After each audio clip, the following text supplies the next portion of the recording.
नमस्कार, मैं हूं आदित्य द्विवेदी और इलेक्शन एक्सप्रेस के तहत आज हम पहुंच चुके हैं मध्य प्रदेश के धार जिले में।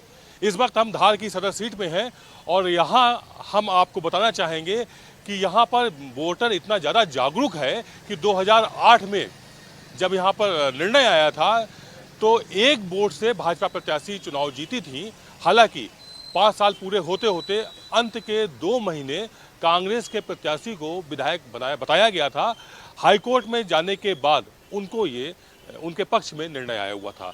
आज मध्य प्रदेश दिवस है। मध्य प्रदेश की स्थापना आज ही के दिन हुई थी, तो इसलिए सभी मध्य प्रदेश वासियों को भारत एक्सप्रेस की तरफ से बधाई, बहुत सारी शुभकामनाएं। उज्जवल भविष्य, अच्छा विकास हो, अच्छे नेता चुन करके आए और अच्छी विधानसभा चले, सरकार ऐसी चले कि लोगों की जो भी मांगे हैं, लोगों की जो भी जिज्ञासाएं हैं वो पूरी हों। हमारे साथ आज चाय पर चर्चा के लिए तमाम बुद्धिजीवी जुड़े हुए हैं। शहर के प्रबुद्ध वर्ग हमारे साथ हैं और इनसे अभी कैमरे में आने से पहले भी बहुत सारी बातें हुई और अब हम कैमरे पर ऑनलाइन इन लोगों से बात करते हैं, सीधे लाइव बात करते हैं और जुड़ते हैं सीधे इन्हीं से कि इस बार क्या कुछ मुद्दे रहने वाले हैं। सभी विधानसभाएं अपना अलग मायने रखती हैं। धार भी एक अलग विधानसभा है। यहाँ पर कुल 7 विधानसभाएं हैं। 7 में अगर हम वर्तमान की बात करें तो 2 पर भाजपा काबिज है, जबकि 5 पर कांग्रेस का कब्जा है 2 विधानसभाओं में। अगर हम पिछले 2018 के रिजल्ट की बात करें तो सिर्फ एक सीट भाजपा 5000 के अंतर से अपनी बचा पाई थी, वो है धार विधानसभा। फिर उपचुनाव हुआ, उपचुनाव में भाजपा ने कुछ वोटों से जीत दर्ज हासिल की, तब जाकर के 2 सीटें हो पाई हैं। कुल मिला के हम कह सकते हैं जिले में कांग्रेस का ज़्यादा कब्जा है अपेक्षाकृत भाजपा के। भाजपा के पास 2 सीटें खाते में हैं और ये जो धार सीट है ये एक तरह से कह सकते हैं भाजपा की परंपरागत सीट है। 1977 से, यानी कि जब जनता पार्टी आई थी तब से भाजपा ने यहाँ पर जीत दर्ज करना शुरू की है। फिर इंदिरा लहर, जब इंदिरा गांधी की 84 में हत्या की गई थी, उसके बाद यहाँ पर 2 बार जरूर कांग्रेस जीती है, बाकी यहाँ पर भाजपा ही जीतती रही है। हम बात की शुरुआत करते हैं आपसे और यहाँ पर क्या कुछ ऐसे मुद्दे हैं जिनको जनता हर चुनाव में उठाती रही है? विकास का मुद्दा है और भारतीय जनता पार्टी जब से बैठी है, जब से 2003 से भारतीय जनता पार्टी है। 2003 के पहले की स्थिति आप सबको पता है, दिग्विजय सिंह जी का शासन था। कहाँ सड़क है, कहाँ गड्ढे हैं, कहाँ क्या है, कोई व्यवस्था नहीं थी। लेकिन जब से भारतीय जनता पार्टी की सरकार बैठी और भारतीय जनता पार्टी की धार में सीट आई है, तब से चारों ओर विकास हुआ है। आप देख लीजिए, 2003 का पहले धार की स्थिति बहुत अलग थी।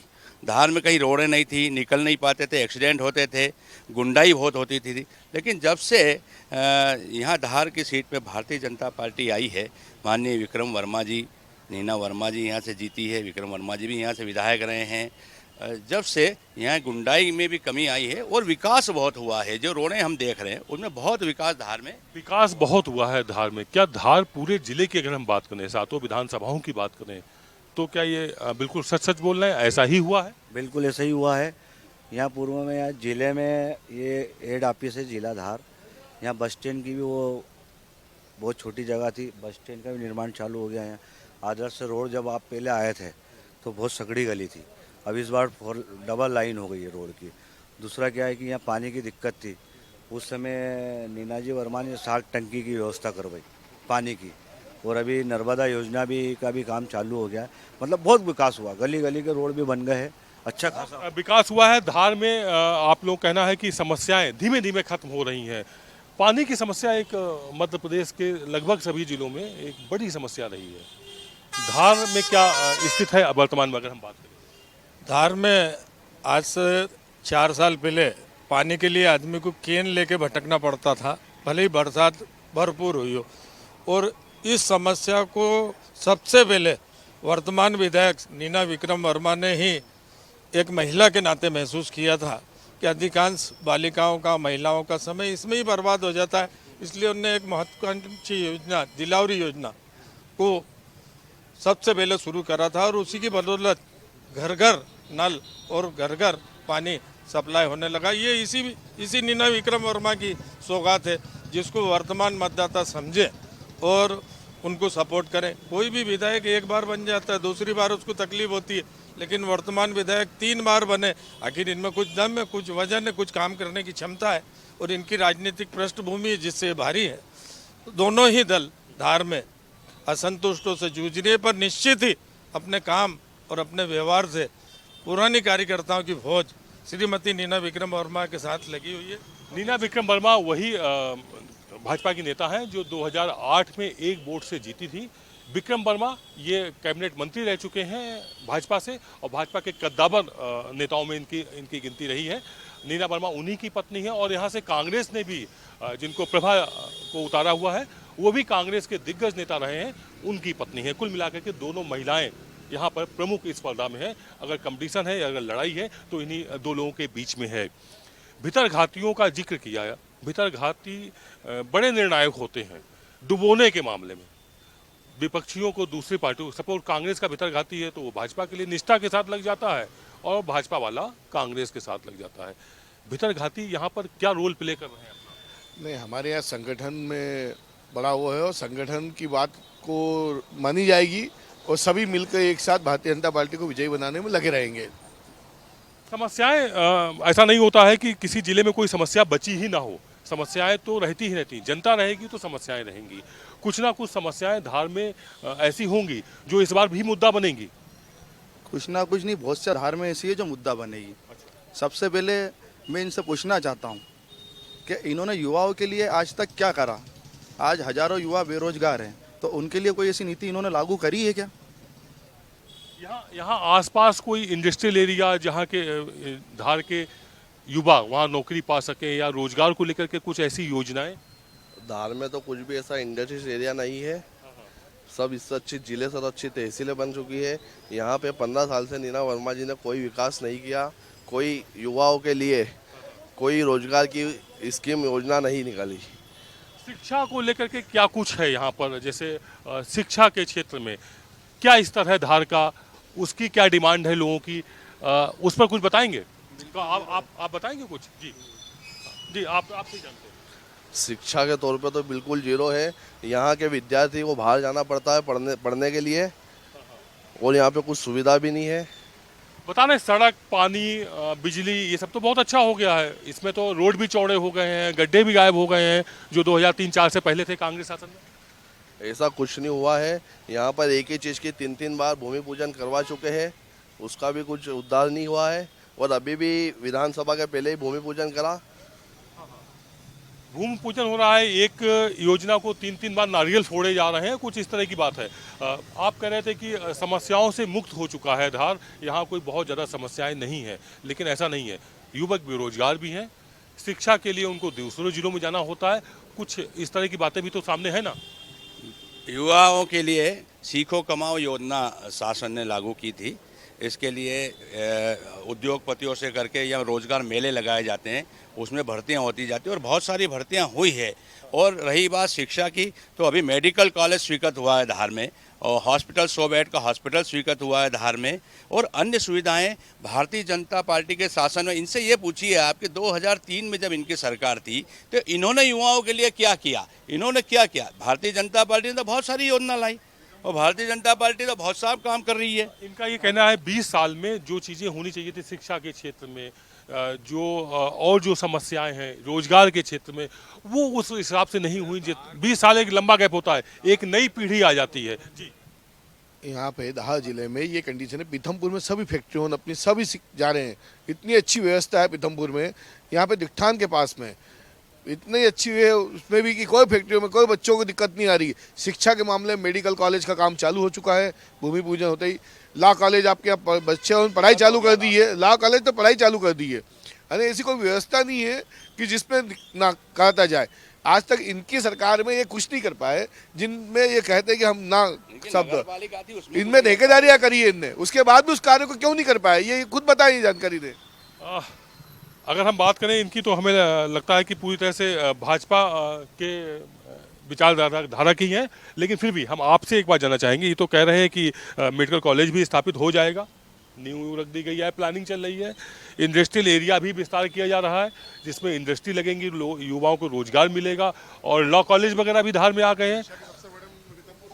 इनको सबसे पहले तो एक बात बता दूं कि पीथमपुर का इंडस्ट्रियल एरिया कांग्रेस ने बसाया था, इन्होंने नहीं बसाया था। कि भ्रम की राजनीति बंद कर दे। 20 साल से इनकी सरकार है। 20 साल की बात करें, कांग्रेस के शासनकाल की जो नीतियाँ वो नहीं गिना है। और श्रीफल और जो इनका वो नारियल ये साथ लेके चलते हैं ना, वो बंद कर दें। जनता जागरूक हो चुकी है। धार के विकास की बात करें, धार में इंडस्ट्रियल एरिया की बात कर रहे, पीतमपुर क्यों जा रहा है, उज्जैनी क्यों जा रहा है? अच्छा, और एक दूसरी बात कर रहा है, बच्चे वहाँ परेशानी नहीं आ रही है, तो फैक्ट्री के अंदर बच्चे पढ़ते हैं क्या? तो धार विधानसभा में ही है, उसके धार शहर के लिए इन्होंने क्या करा है? धार शहर के लिए क्या किया, ये बात। धार शहर के लिए इतना विकास हुआ है कि जिसका कोई जवाब ही नहीं है। जो आदमी आज पैदल चलता था वो आज मोटरसाइकिल पे घूम रहा है, सबसे बड़ा विकास तो यही समझ लो।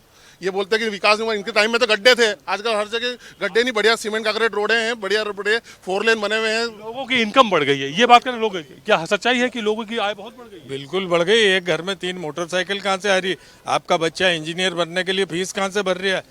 आपकी इनकम पहले 4 आने थी, अब 1.5 रुपये है, लेकिन आपका खर्चा करने का तरीका गलत है, तो आप कहेंगे कि महंगाई है। लेकिन अगर आप अधिक वर्क महंगाई तो है, महंगाई, प्याज के दाम अभी फिर बढ़ गए, ये मुद्दा बनने जा रहा है चुनाव में। टमाटर के भी दाम बढ़ रहे हैं, तो अगर महंगाई तो है ही ना। नहीं, महंगाई तो भाई साहब का पूरे विश्वव्यापी मुद्दा है। वो कोरोना के बाद से जो अप्स एंड डाउन्स आए, जॉब्स वगैरह गई लोगों की, लेकिन जो भाजपा सरकार की नीतियां हैं उसने रोजगार को और सभी चीज़ों को काफ़ी स्तर उठाया, जीवन स्तर काफ़ी आज उठ गया। गरीबी रेखा अगर आप देखें तो भारत उससे काफ़ी ऊपर निकल चुका है। जो वक्त हो चला है एक ब्रेक का, कॉमर्शियल ब्रेक के बाद हम फिर लौट कर आते हैं। चाय पे चर्चा जारी रहेगी, कहीं मत जाइए, बने रहिए भारत एक्सप्रेस में।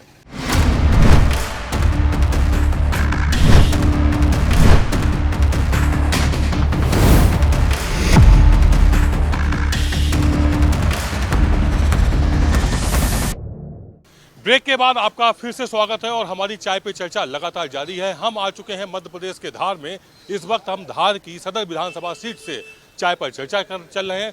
चुनावी चर्चा लगातार जारी है और चुनाव हर दिन तेजी पकड़ता जा रहा है।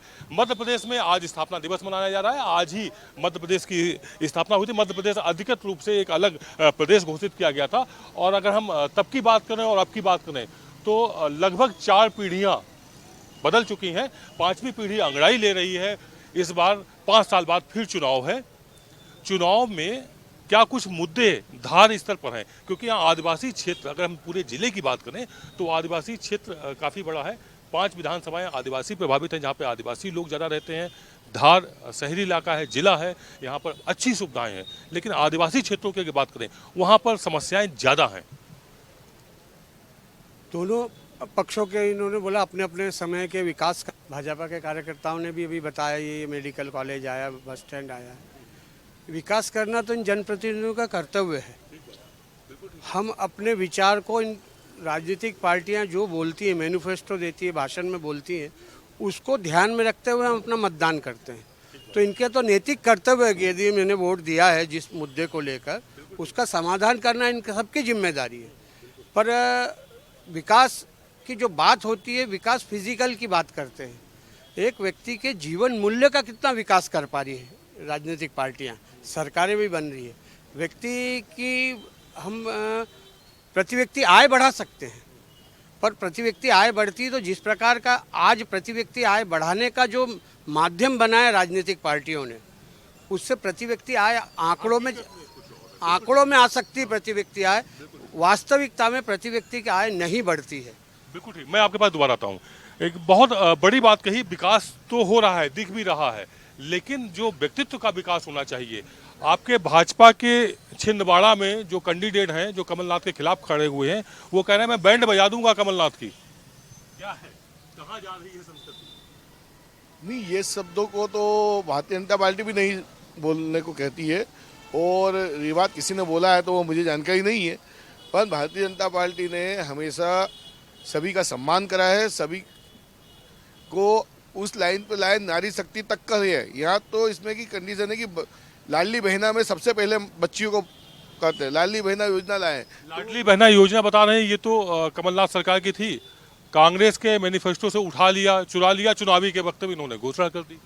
नहीं, कांग्रेस को तो आदत है कुछ भी बोलने की। जो भी योजनाएं लागू हुई है भारतीय जनता पार्टी के शासन में ही लागू हुई है। जब से आप देख रहे हैं, शिवराज सिंह जी को भी आप देखते हैं या मोदी जी को आप देखते हैं, जब भी भाषण देते हैं ये देते हैं तो इन योजनाओं का वो करते हैं। योजना कांग्रेस ने अगर लाई है तो लागू क्यों नहीं कर पाई थी कांग्रेस की भी तो सरकार थी, 10 साल दिग्विजय सिंह मुख्यमंत्री थे इस प्रदेश के। जब अगर वो कोई योजना लाए तो उन्होंने क्यों नहीं लागू। ये माना जाए कि भाजपा जितनी घोषणाएं की थी सारी 100% धरातल पे उतर आई। हाँ उतर आई धरातल। लाडली बहना भी हम महिलाओं बोल रही कि नहीं मामा जी ने हमको 1000 रुपये दिए, अभी 1200 रुपये कर दिए है, तो वो उतरी हो योजना। सवाल है कि 5 सालों में जिसमें 3 साल काम करने का मौका मिला, 3 साल से अधिक का थोड़ा शिवराज सिंह चौहान को, उसमें जो भी घोषणाएं थी भाजपा की उसको पूरा कर दिया है, 100% कर दिया है। आपसे एक बार फिर हम जुड़ना चाहेंगे। बात हो रही थी व्यक्तित्व के और संस्कारों की, उसमें कल ही कमलनाथ और दिग्विजय का इंटरव्यू चल रहा था। उन्होंने कहा कि हम और जय और बीरू की जोड़ी हैं, गब्बर से निपट लेंगे, गब्बर को देख लेंगे। ये गब्बर जय बीरू शोले भी एंट्री कर गई है। ये तो एक वाकया है। दिग्विजय सिंह जी और कमलनाथ जी की दोस्ती है, बहुत पुरानी उनके पारिवारिक संबंध है, इसलिए वो एक दूसरे को जय और वीरू कहते हैं। दूसरी बात रही योजनाओं की, तो 50% कमीशन की योजना भी भारतीय जनता पार्टी की है मध्य प्रदेश में। किसी भी कार्य के लिए 50% कमीशन देना पड़ता है, तो ये योजना क्यों नहीं गिना रही भारतीय जनता पार्टी? ये कह रहे हैं हमने सारी घोषणाएं पूरी कर दी। सब घोषणा 22,000 घोषणाएं कर दी, सब पूरी हो गई 22,000 घोषणाएं। एक ये बड़ा आरोप है, एक बड़ा आरोप है कि भ्रष्टाचार कर्नाटक में, इस भ्रष्टाचार के दम पे ही कांग्रेस काबिज हुई है। ये मुद्दा यहाँ भी कांग्रेस बना रही है, भ्रष्टाचार बहुत बड़ा है। देखिए, भ्रष्टाचार तो भारतीय जनता पार्टी में होता ही नहीं है। हमारा मुख्यमंत्री जी मंच पे खड़े होकर बोलते हैं अगर कोई भ्रष्टाचार करेगा तो उसको मैं हटा दूंगा, और वाकई कई कलेक्टर्स को भी उन्होंने भ्रष्टाचार के मामले कई को टर्मिनेट किया भी है। ऐसा नहीं है, भारतीय भ्रष्टाचार कांग्रेस के समय में होता था। और जो सरकार बनी है, पिछली बार इनकी 15 महीने की जो सरकार थी, वो 15 महीने की सरकार, इन्होंने 2 लाख रुपए का लालच दिया था लोगों को। उन्होंने फार्म भरवाया था कि आपका कर्जा हम माफ़ करेंगे, वो कर्जा ये माफ़ नहीं कर पाए, इसलिए जनता ने, इनके ही लोग जो इनके साथ किसी समय में थे, उन्होंने घोषणा करी कि हमारी सरकार जो है वो अगर कर्जा माफ़ नहीं कर सकती तो हम फिर विचार करेंगे। और उन्होंने एक अच्छी पार्टी का साथ दिया, और माननीय ज्योतिरादित्य सिंधिया अपने 22-23 विधायकों के साथ आप लोग तोड़फोड़ करते हैं, 2 विधायक होते हैं, गोवा में सरकार बना लेते हैं, यहाँ सरकार नहीं बनी, मालूम पड़ा तोड़फोड़ करके बना ली। ये क्या है? ये नहीं, हम तोड़फोड़ नहीं, हमारे साथ वो आना चाहते हैं, हमारे परिवार में शामिल वो खुद हुए हैं। हम तो निमंत्रण देते कि आओ, हम तो कहते कांग्रेस वालों को अभी भी कि आप भी सब आ जाओ, कल 2 तारीख के लास्ट है, फॉर्म उठा लो, हमारे साथ हो जाओ, हम तो उसमें भी तैयार हैं। ये आपसे समझना चाहेंगे, भ्रष्टाचार इधर से आरोप लग रहे हैं, नारेबाजी भ्रष्टाचार उधर से भी लग रही है, यानी कांग्रेस भाजपा दोनों इतने ईमानदार हैं कि, या दोनों ही इतने भ्रष्ट हैं, या भ्रष्टाचार हमारे अब समाज का हिस्सा बन गया है? अब उसको भ्रष्टाचार नहीं बोलते हैं, वो एक शिष्टाचार हो गया है। चाहे कांग्रेस हो चाहे भाजपा हो, होता है। प्रतिशत में देखें तो कुछ कम ज़्यादा है, लेकिन है निश्चित समाज उसको भुगत रहा है, वो सब चीज़ें हैं। पर वो जब 2 को चुनना है तो जो कम खराब है उसको चुनते हैं। मैं यहाँ बैठकर खड़े होकर भारतीय जनता पार्टी को क्लीन चिट नहीं दूंगा और पूरी तरह से कांग्रेस को कटघरे में भी नहीं खड़ा करूंगा, पर इन दोनों की तुलना करें, राजनीतिक शुचिता की जो बात है, लोकतंत्र में सबसे बड़ा महत्वपूर्ण है राजनीतिक शुचिता, उसमें कांग्रेस से थोड़ा बेहतर शुचिता भारतीय जनता पार्टी में है। इसीलिए भारतीय जनता पार्टी की गंगा में नहाए बिल्कुल 100% शुद्ध ये भी नहीं है, यही ना? बिल्कुल। हम अब हमारे साथ एक युवा खड़े हुए हैं, हम इनसे समझना चाहेंगे। भ्रष्टाचार मुद्दा है, लेकिन आम जनता ये मान चुकी है कि ये राजनीति का एक स्थायी अंग बन गया है, इसको दूर नहीं किया जा सकता है। तो ऐसे में ईमानदाराना जो प्रयास हैं वो भी विफल होते दिखते रहते हैं 5 सालों में। इसे बढ़ावा कौन देता है? इसे बढ़ावा बड़े बड़े नेता देते हैं। आज की तारीख में आप देखेंगे कि जो कमलनाथ जी ने और इन्होंने बड़े बड़े वादे क्या करके रखे कि 2000 देंगे नारियों को, इतना पैसा देंगे, ये माफ़ करेंगे, तो ये कहाँ से माफ़ करेंगे? कमलनाथ जी बहुत बड़े उद्योगपति, बोलना चाहिए कि मैं मेरे पैसे दूंगा भैया। सरकार का खजाना खाली नहीं करते हुए स्वयं के पैसे से नारी का कल्याण करूंगा, सबको 2-2 हज़ार रुपये डालूंगा। बात करते हैं पैसे डालने की, पैसे डालने के अलावा बात करनी चाहिए नहर लाने की, सिंचाई की योजना की बात करनी चाहिए, विकास की। दोनों पार्टियां विकास की बात नहीं करती। फिर भी जो मोदी जी का कार्यकाल देखे, शिवराज सिंह जी का देखे, तो पिछले कई समय में बहुत कुछ विकास के कार्य हुए हैं और हम आशा करते हैं कि इनको वोट देंगे, इनको चुनेंगे तो ऐसे ही कार्य आगे भी होते रहेंगे। भाजपा से ही विकास हो पाएगा क्या, ऐसा कुछ कह रहे हैं? भाजपा के समय अच्छा विकास कार्य हो रहा है और भ्रष्टाचार उतना नहीं है, ऐसा कुछ? नहीं, अभी तो व्यक्ति विशेष और भाजपा से ही विकास होगा ऐसा लग रहा है। धार की जनता को देख के तो ऐसा लग रहा है। कल में सभी मंत्रियों के 5 करोड़ एवरेज बढ़े हैं, किसी के 1 करोड़ तो किसी का 10 करोड़, तो काफ़ी विकास हुआ है। इस तरह की रिपोर्ट में आया है। जब नामांकन पत्र दाखिल हुए हैं और उसमें जो शपथ पत्र में विधायकों ने और मंत्रियों ने बताया है उसमें ये रकम सामने आई है। हालांकि कमलनाथ कुछ भी नहीं है, राजनीति कोई पद नहीं है, उनकी संपत्ति 29 करोड़ के आसपास बढ़ी हुई है। नेताओं की संपत्ति बढ़ती जा रही है, पब्लिक की उतनी क्यों नहीं बढ़ पा रही? हालांकि कोई दावा कर रहा था अभी कि एक मोटरसाइकिल की जगह 4 मोटरसाइकिलें आ गई हैं, एक की जगह कार भी आ गई है, लेकिन ये खेल करोड़ों में क्यों नहीं हो पाता है आम जनता के बीच में जाकर के? क्या वजह मानते हैं आप लोग, बताएंगे कुछ? अच्छा चलिए, हम आपसे एक बार फिर समझना चाहेंगे। बहुत विकास हो रहा है, जो सत्ता में रहते हैं, जो विपक्ष में चले जाते हैं उसके बाद भी उनका विकास होता रहता है, ये क्या तालमेल है विकास का? वर्तमान जो राजनीति है हमको दिखती कुछ है बाहर, इंटरनल तो सब एक है, सभी एक है। कोई भी एक दूसरे से सभाओं में बोल सकते हैं, एक दूसरे के बारे में, पुतले जो में खड़ा है उसके लिए सार्वजनिक जगह पर हम कुछ भी बोलते हैं। मतभेद चुनाव के बाद समाप्त हो पाते हैं। अब इसके बाद चुनाव के बाद जब अखबार पढ़िए, आप टीवी देखिए, चैनल्स में आइए तो हत्याएं भी होती हैं, मारपीट भी होती है, चुनाव से पहले धमकियां भी दी जाती हैं। वैसे देखिए चुनाव है, यहाँ पे जो है मनभेद हो सकता है, मतभेद हो सकता है, मनभेद नहीं हो सकता है। सारी राजनीतिक पार्टियाँ चुनाव तक ही मतभेद रखती हैं, उसके बाद सब आपस में मिलके रहते हैं। धार एक बढ़िया शहर है, शांतिपूर्ण वातावरण यहाँ पे है और सब शांति से आपस में मिलकर रहते हैं। है कि किसी तरह की व्यवस्था आपस में फैले और होना भी यही चाहिए। एक सामान्य माहौल में भले ही चुनाव के वक्त कुछ कटुता आ जाए, लेकिन उसके बाद वो खत्म होनी चाहिए ताकि ये समाज की जो मर्यादाएं हैं वो बनी रहें, उनको जो संस्कृति है वो बनी रहे, दुआ सलाम बनी रहे। ये थी हमारी खास प्रस्तुति चाय पे चर्चा। सुबह और शाम को हम फिर धार से, और अगर सरकार कांग्रेस की आती है तो उसका क्या कुछ भविष्य रहेगा, उनके अपने क्या बातें हैं। ये थी खास पेशकश। कहीं मत जाइए, बने रहिए। भारत एक्सप्रेस में खबरों का सिलसिला लगातार जारी है।